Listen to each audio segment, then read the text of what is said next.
Lakini sasa tumesema, kwa sababu ametuma spokesman akasema kwamba the next date will be communicated.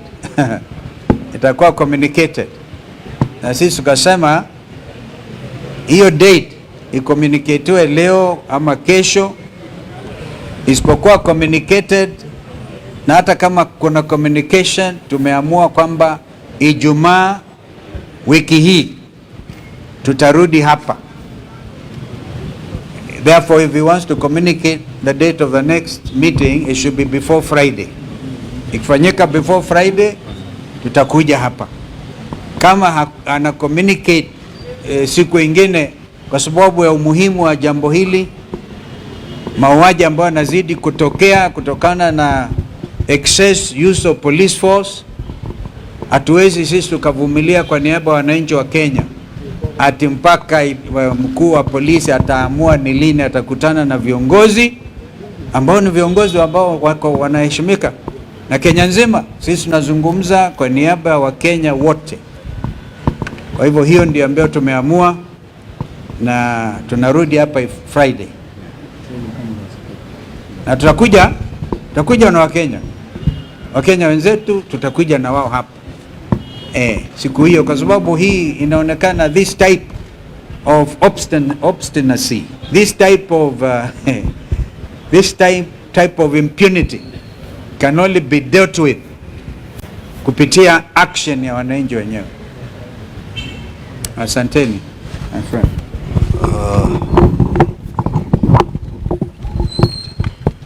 Nafikiri ndugu Kalonzo Musyoka ameongea Kiswahili sanifu sana. Niruhusu niongee kwa Kimombo, sababu the matter we are following up is a matter of human rights abuse, violation of civil liberties by the Kenya police. And as you know, matters of human rights are really international matters. So we'd like this to be picked not just from the local point of view, but also from the international level. We were here on 30th of last month, and we were 7 party leaders representing other party leaders in the one-term movement. And we engaged the IG with the 2 DIGs and the entire leadership of our police on grave matters of violation of civil liberties, where the police are getting into an unholy alliance with goons. And what we have in place is a new phenomenon that's threatening our democracy and our national security, that instead of having a government that is accountable to the people, that respects human rights, we have a goon government where goons and government officers work hand in hand. There were instances where there were clear violation of human rights, particularly targeting His Excellency Rigathi Gachagua, the second deputy president.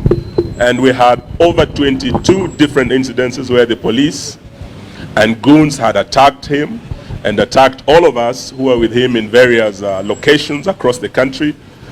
And the IG undertook that by today, the 16th, when we return here, he'll have a full report on action taken and remedial measures put in place to address these serious concerns that the entire leadership of the opposition had raised. We are here today, and the IG is not here. Not even DIG Langat is here. Not even DIG Masengeli is here. They have all taken off. We believe this is because of orders from above, where they have been told not to engage us. But this is an issue of accountability, so we are not going to relent. We have said we'll be back here again on Friday, and when we come, we expect none other than IG Kanja himself to be here to address the concerns we have raised. If he does not appear, we will still keep coming here every week until we hold accountable all those officers who have perpetuated these gross violations of human rights. Of greater concern is that since we are here, the police have continued doing what they said they would not do.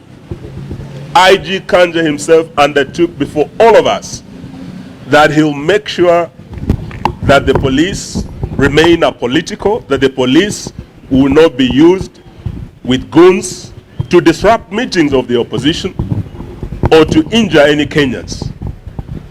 We know that soon after we left, the second deputy president, who is also the DCP party leader, went to Nyandarua.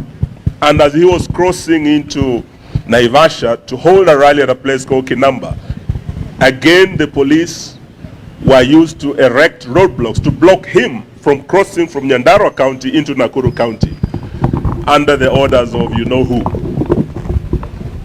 Yesterday,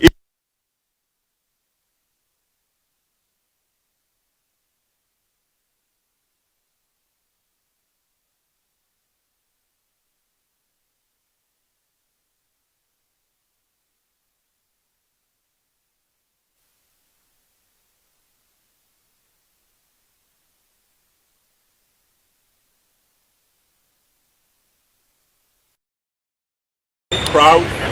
As we speak today, we have information that 2 young people lost their lives. We have almost 50 people who sustained injury. And the police locked tear gas. So we are saying we will be back here because we've not seen any goodwill demonstrated or any commitment shown on the part of the IG of police. And I want to invite His Excellency regarding to also say a few words, but we say we will not relent in holding this government to account. Thank you. Thank you very much. As you have been told, we are here to see the IG. He is the one who gave the appointment, and shortly before we arrived, he took off to avoid this meeting and purported to delegate the junior officer to talk to us. We have declined. Of this matter, the attack on the places of worship is an act of terror. We cannot discuss with any other officer other than the IG himself, because he bears the greatest responsibility over security in our country. This meeting was scheduled by him. He did not even have the courtesy to tell us he will not be there, but he was instructed to take off shortly before we arrived. We have information from inside the police service that these investigations are complete. The 12 police officers who attacked us have been identified. They have been positively been located, that they are the ones who are in Witima. They have been located at the house of the local member of parliament where they took lunch after the attack. We also have information that the police actually want to prosecute these people, but William Ruto and Kipchumba Murkomen are insisting on a cover-up that these people should not face the law. This is very sad, and as my colleagues have said, we'll be back on Friday, and these people must face the law, and Kenyans will demand that they face the law. This is just the beginning now of pressure from the Kenyan people, because if we allow this impunity ahead of the general elections next year, there could be anarchy in this country. I think we must bring order, and the IG and the people under him must be held to account by the people of Kenya. And the police themselves are complaining about harassment and being ordered to do wrong things. They are really complaining that they find it very unprofessional to be accompanying goons to attack Kenyans. They find it very unprofessional that they are being forced to attack civilians in meetings when they have not been provoked, as happened yesterday in Kengela. In Nakuru, the police are telling us they were not given instructions to put a roadblock to stop us from going to Nakuru by the IG or the 2 deputy IGs. There are new directives outside the police command structure. It is Murkomen who had called the Nakuru police outside the chain of command to attack, to erect a roadblock to stop us from going to Nakuru. Effectively, the National Police Service is no longer independent. The CS is supposed to interact with the police on policy matters only, not on operations. But Murkomen has taken over police operations, and he is even calling counter commanders and regional commanders outside the established command structure within the National Police Service. When a roadblock was elected in Naivasha, the police headquarters here was not even aware. It has only come now to the fore that it is a CS Interior who is giving instructions directly to the police. And actually the police are asking that they be helped, they be protected from the excesses of Kipchumba Murkomen and PS Raymond Omolo, who have taken over police operations, and they are giving instructions for police to deal with the dirty political matters outside the established chain of command within the National Police Service. So IG Kanja will be back on Friday, and will come. We'll have a conversation, because you must tell the people of Kenya, if you have lost control of the National Police Service, if Kipchumba Murkomen and Raymond Omolo have taken over police operations, then you have no business being in office. Kipchumba had better come here in Jogoo House and sit here, and Raymond can sit at the Vigilance House and run the police service from there. But otherwise, what is happening is unfortunate, but in the fullness of time, I think these matters will be addressed. The people of Kenya cannot be intimidated. The people of Kenya have a right, constitutional right, to assemble, to associate, to choose whatever political formation they want, and it cannot be the police who are charged with the responsibility of maintaining law and order are the ones that are breaking the law. It cannot be that police who are supposed to protect Kenyans from being injured by anybody are the ones who are injuring the people of Kenya. It cannot be that guns and ammunition meant to protect the people, bought by the taxpayers' money, the same guns and ammunition are being used against the people of Kenya, who are unarmed, who are civilians, and in very unprovoked circumstances. So thank you very much, Asante. Perhaps I could add, let me add one thing. You will recall that a letter was issued on behalf of all of us in the United Alternative Government by our sister Mother Karua on our behalf. And it deals, basically, if you look at the wording of that letter, it makes reference to the fact that we shall escalate this matter beyond our borders, because as Mheshimiwa Eugene has said, these are matters to do with human rights, and human rights are universal. The International Criminal Court is still in place, and the persons bearing the highest responsibility are the people we addressed in that letter. So we are not joking.